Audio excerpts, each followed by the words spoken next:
Okay, we're gonna let everybody enter, make sure everybody's in. Welcome, welcome. Got a couple more people entering. Just so you guys know,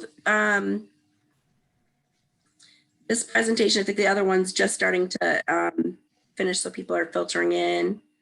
Make sure they can join. I'll go ahead and introduce myself. I'm Deb McMullen. I am your science coordinator. And today I am co-presenting with two wonderful APs for STEM. And I'm just going to say I had a really good time working on this presentation with the two of you, by the way. So if you wouldn't mind introducing yourselves, that would be great. Everyone, I'm Diane O'Connell. I'm the AP of STEM at Streamwood High School. Morning, everyone. I'm Milana Nedeljkovic, and I'm AP of STEM at Bartlett. And so we have a presentation planned for you today to offer you some support, knowing that we only have 30 minutes or less, because now we're a little bit over, but we've got 30 minutes. We are going to just try to steam through this. Please know that after the session, you'll get a 10-minute break, and then you can come back into a Zoom room. It will not be this Zoom link, so you'll kind of want to refer to the Canvas account to get the right Zoom link. And when we get a second, maybe I'll stick that Zoom in the end. I'll put the new link in, but we're going to all transfer over to that link, so our whole entire staff is together to answer any kind of questions. So 30 minutes, we're going to pop through this as quickly as possible. At the end, we're going to offer you a exit slip. We'll talk about that in a second. And so without any further ado, let's, I've still got people entering. I'll take care of all the entering. Do you guys want to get started? So I do the first slide? Yes, all right, we're ready. All right, so before we kind of dive in, let's just do a little quick pulse check about how you're feeling this Friday, this morning. So if you can just type your answer in the chat, please.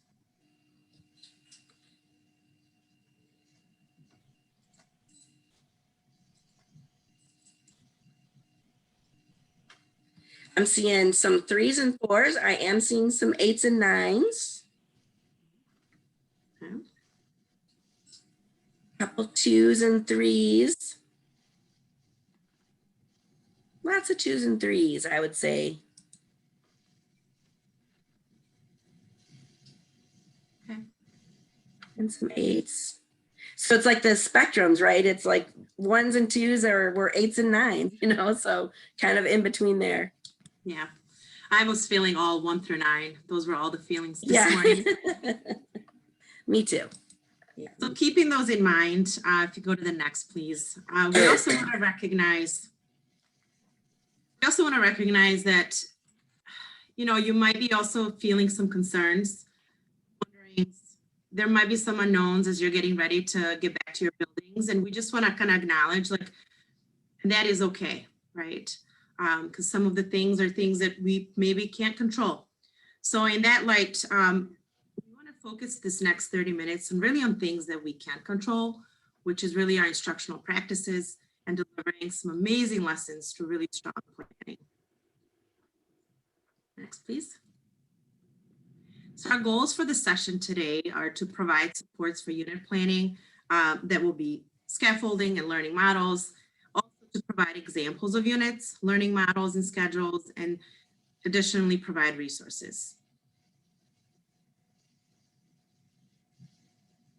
This is just a reminder that if you have not had a chance to check these out, these are additional resources available to you. And these are the 5 models that we're kind of talking about today. All right, so for some self-assessments, we do have this color-coded rubric. So if you can take a minute and read through them, and what color are you? If you feel like you don't fit on this rubric at all, that's okay. So we can kind of address some of those needs that you might have in the next session, next week, and also kind of moving forward. So go ahead and take a moment and figure out what your color is.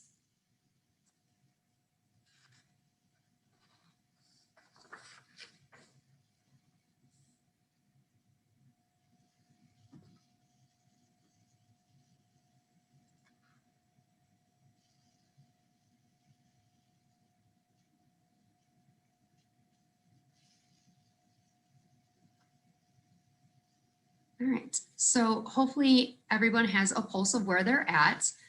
In some cases, it's, I am not sure what the rubric is. I don't have a summative assessment. Everybody should have gotten these priority standards, and they are sitting here as well. If we can go to the next slide there. So you do have this presentation. These links are live.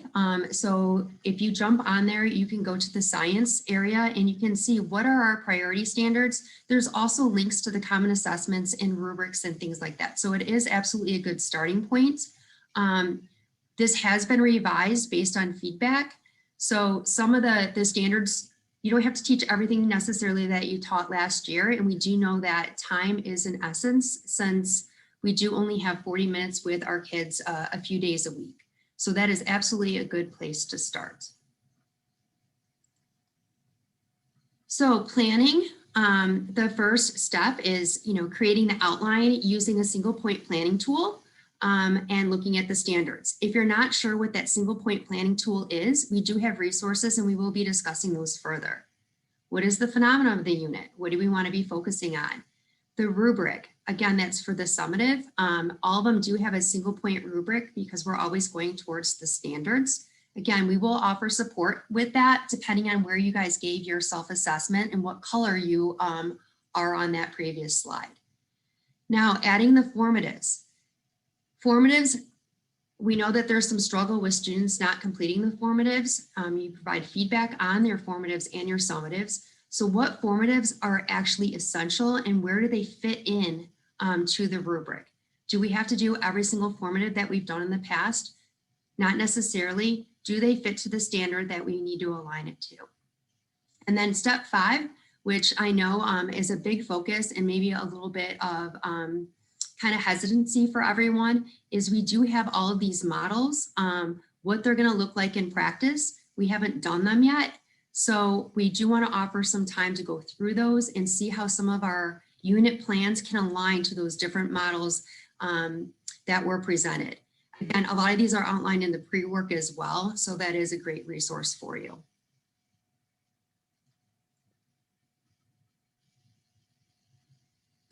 So then here's where, based on talking to people across the country who are working on different models, hybrid, distance learning, and our own research as far as, how everybody's doing in our district as teachers, like what supports do you guys need?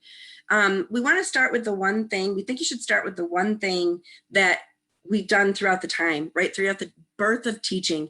And that is the unit plan, to actually provide a unit plan. That's where you start. Everyone plans. Everyone's got planning. And so if I were moving into this moment of having to create a plan and update my plan for this coming year, I would take my old plan. So here's an example of a unit plan from 2019, 2020. And I want to make sure that I'm hitting the priority standards. So I may need to revise my model of what I'm teaching, and I may have to adjust what it is that I am teaching. And so to help me do that, I'm going to use something called a single point planning tool.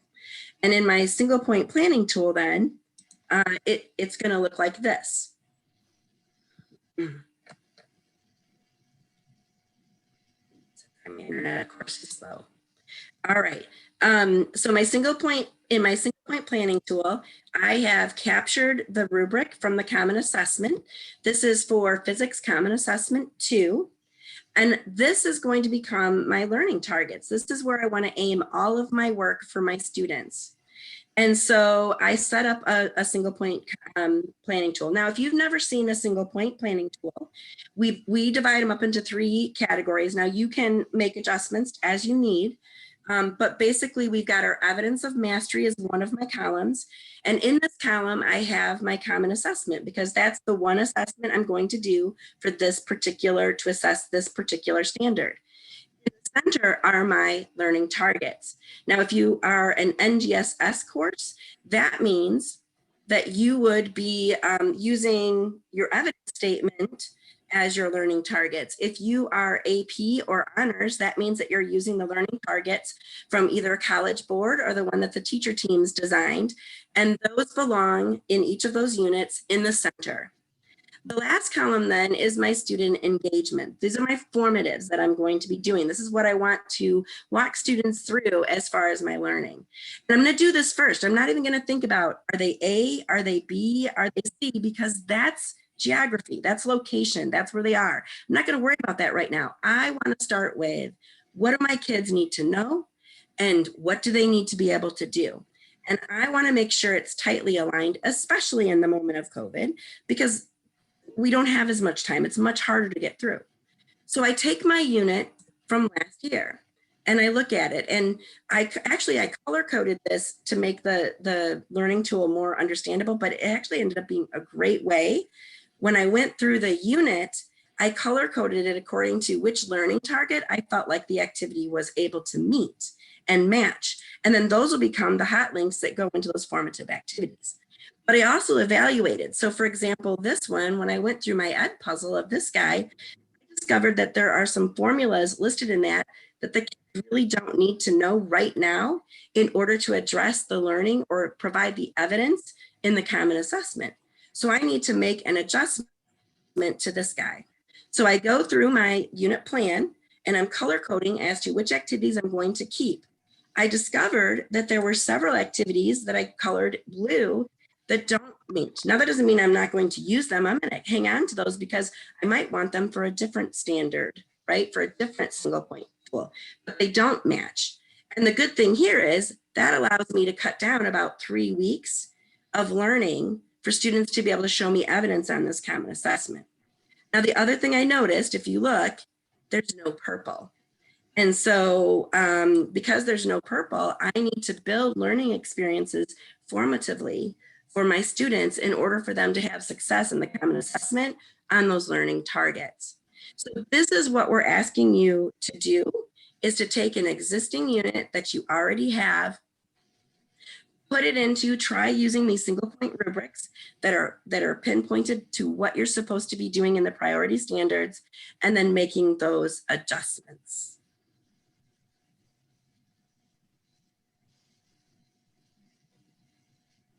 So now that we've kind of had a chance to do a walkthrough of the unit plan and using this single point planning tool, we want to pause like one more time and just do an assessment.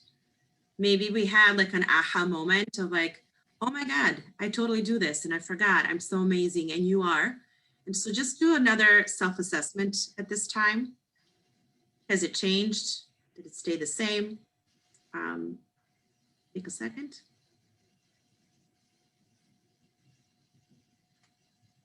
Just let me know when you want me to launch the poll. Yes. And the second thing we'd like to ask you to do is we're going to self-assess again, but we're going to use the poll. And this information is going to be used for us to really kind of understand what is the future learning need to look like, to really understand the learners, you, and what your needs are for next time when we see each other.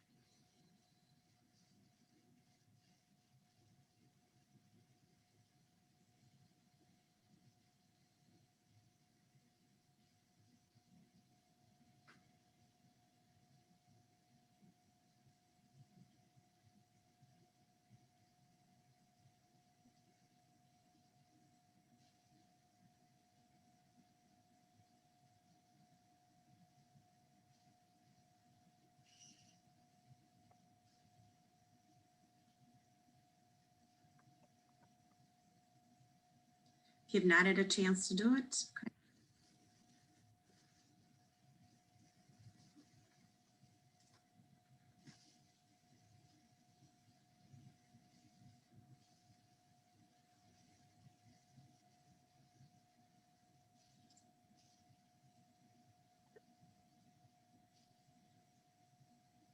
Are you able to share? I don't know if everybody's able to see the results, just so that kind of to see like the pulse check again of where we are as a group. Sure.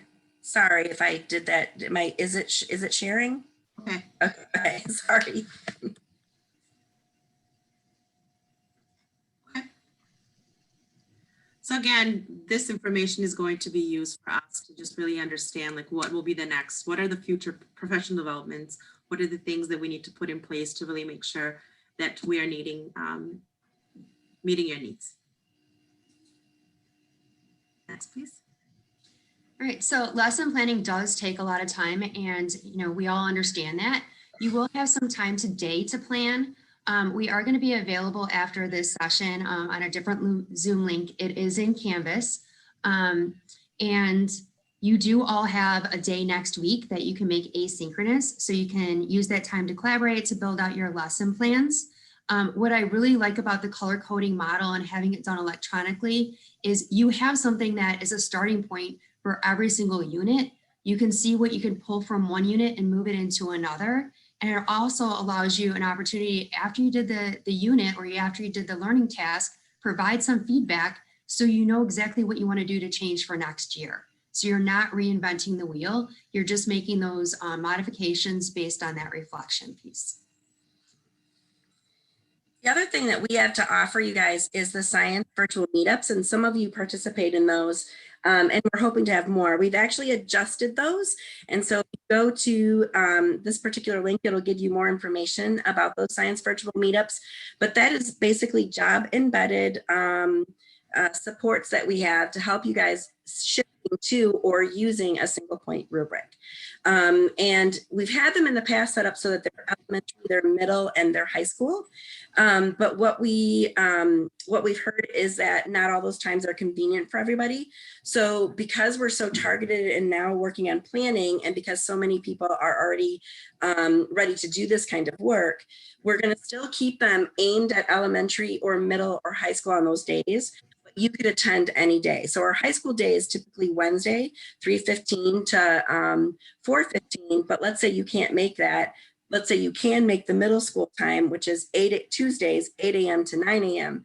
You can still join that even though it says middle school. So even though we may have some middle school specific things we're going to be working on that day or helping people with, you can still come on any of those days and we will support our team. The Science Office of Science, K-12 Science will help support you walking through using these single point rubrics.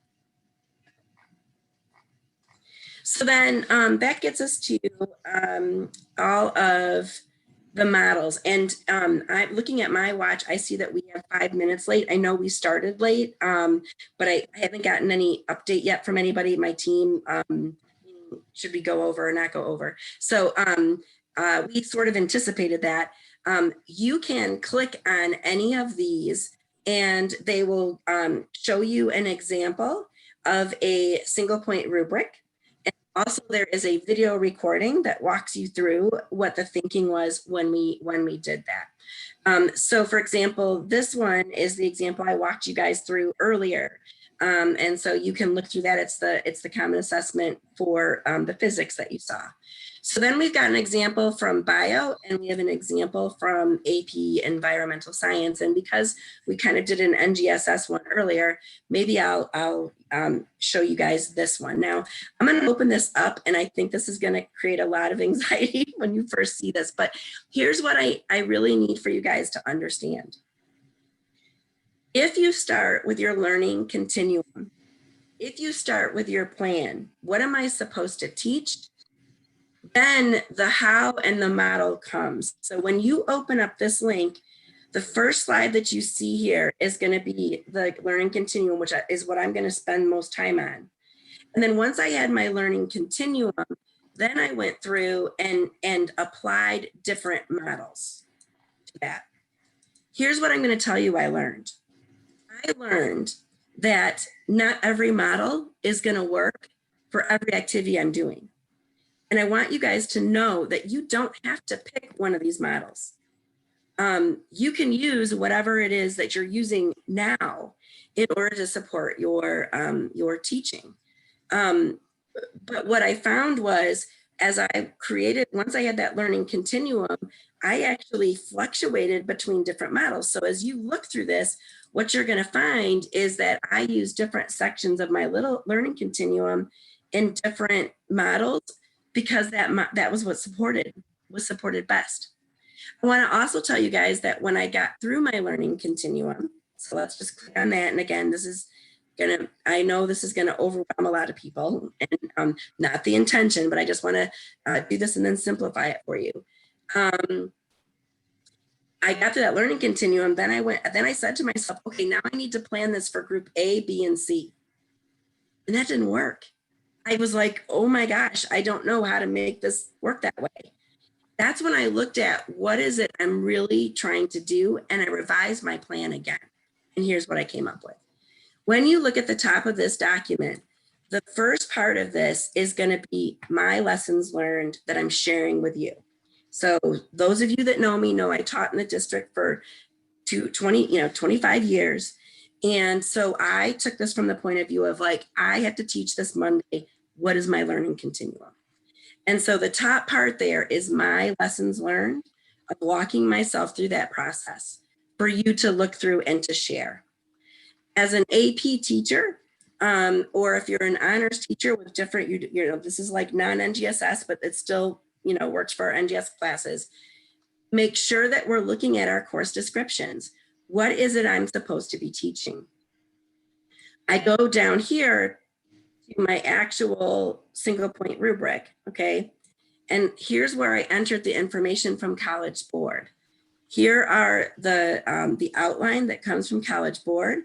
Here are all the learning targets that come from College Board. And then this part, the formatives, this is everything I designed. Now, I had some past things. I pulled up my last time I taught energy, and I had all those. I borrowed, because I'm collegial, I've always worked collegial, I borrowed a friend's stuff and said, hey, can I have access to your energy unit? When I first got done with this unit, you guys, I had about 30 formatives put into this formative section.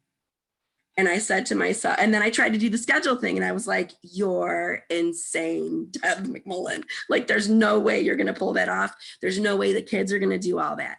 So I went back through and I got it down to 9. And so I actually just started this up here just for myself, again, as a note. And I said to myself, well, I've got a common assessment I have to do.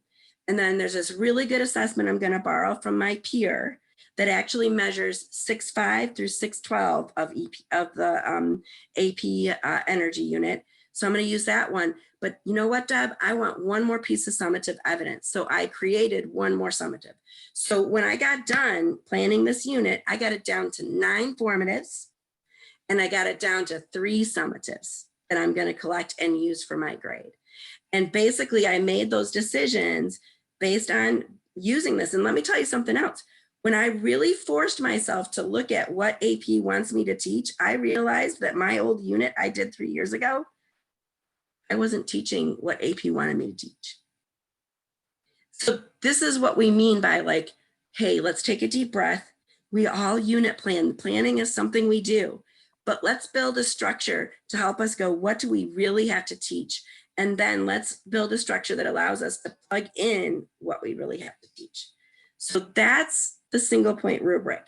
When we go back here, biology has the same structure, so you can go through and look. And to be honest, I know I always pick bio and AP environmental. I don't mean to slight chemistry or physics, but I did it because I'm trying to put myself in your shoes. And those are the classes that I would be expected to teach today. And so that's how I design the unit. So when you have more time, you can look through these models. We know that our time is up with you now. You're going to get a 10-minute break. At 10:25, you're allowed to go do whatever planning you want to do. You can be by yourself. You can meet with a PLC. You can meet with a grade level across a PLC. You can come back into the Zoom link with us. Now we're all going to close this Zoom down, and we're going to go into the middle school Zoom, and that's in your Canvas course outline. If you're having trouble finding it, just email me and I'll send it to you. But we're going to go to that Zoom. Before we do, can you just go to the last slide, please, just to remind everybody, there's a feedback form. If you can please take a moment before you leave, just to quickly complete it. Again, it's for us to just kind of know what our next steps should be, where the more learning needs to happen. If you can just take a moment and complete it before you take off. I know that we zoom through a lot and there's just a lot of things to digest, but we would really appreciate you completing that. And that feedback form is also where we know you have a lot of questions and concerns. So if you please put that, there's a question that allows you to do that. Please put that all in there. And then this Office of Science, K-12 Science is going to combine, this is a middle school and a high school form. We are going to be taking your questions and concerns. We're going to create a document, and then we'll share that document with all of the answers of things you're still worried about, or things that you need at that time. Give us the weekend to get those all answered, or as many answered as possible. But we'll be using that form to do that feedback. So with that, we appreciate you guys being here. You a 10-minute break, and then we'll see you guys all. If again, you don't have to join the Zoom, the next Zoom link. You can if you want to. We'll be in there to answer questions and to help you. And just as a reminder, the slide deck is in Canvas as well. I'm now also putting the, let's see. I think people are asking to put the feedback. Oh, in the chat? Yep. Okay. Yep. Good idea. I just did that. It's just. Oh, okay. Thank you. I did. No problem. All right. Otherwise, thank you. And, let us know whatever help you need. Don't forget, you get that other day next week. If you need our support, the Office of K-12 Science, we're here for you. Just email me, and whenever you're planning to plan, we will be happy to be there. And Colleen, thank you so much for helping me with my typo. If you're still in here, I appreciate you so much. Okay, thanks.